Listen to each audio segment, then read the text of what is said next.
Alors que le monde entier continue de souffrir des effets néfastes du Covid-19, toutes nos pensées vont aux familles et aux proches et aux nombreux amis qui ont perdu des êtres chers décédés malheureusement suite au Covid-19.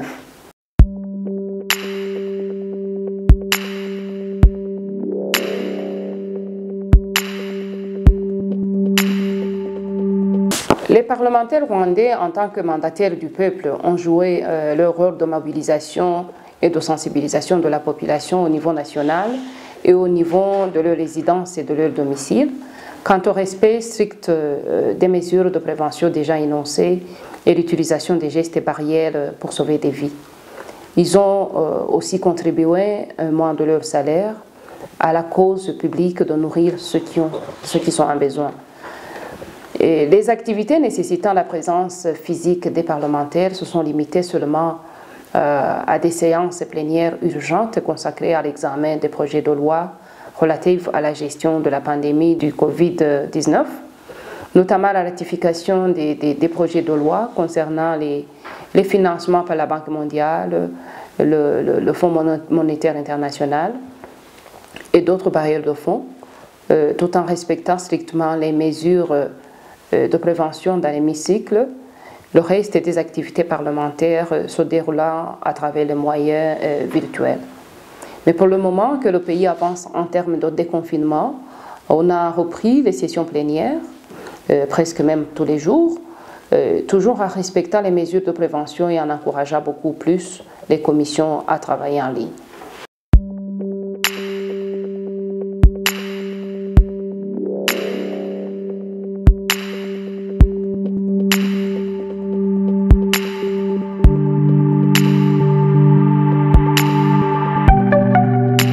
Bien heureusement, le gouvernement avait déjà mis en place certaines mesures de prévention, notamment la prise de température des passagers à l'aéroport international de Kigali. Après cette apparition du premier cas, les mesures de prévention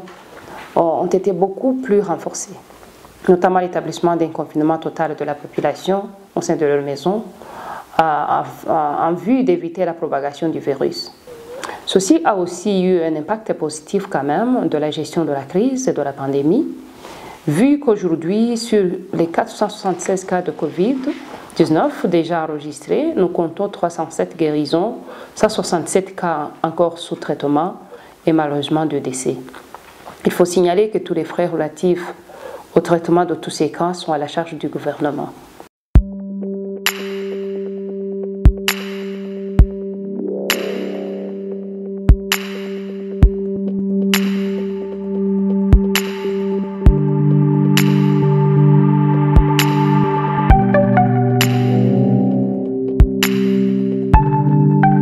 Une prise de conscience générale s'impose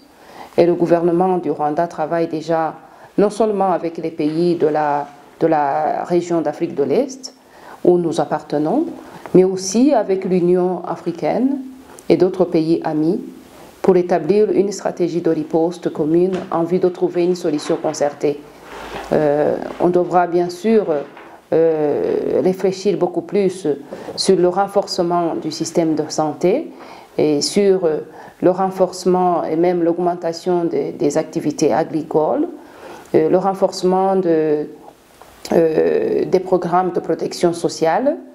et le développement bien sûr du secteur privé ainsi que celui de la technologie. Et bien sûr, ce développement s'impose.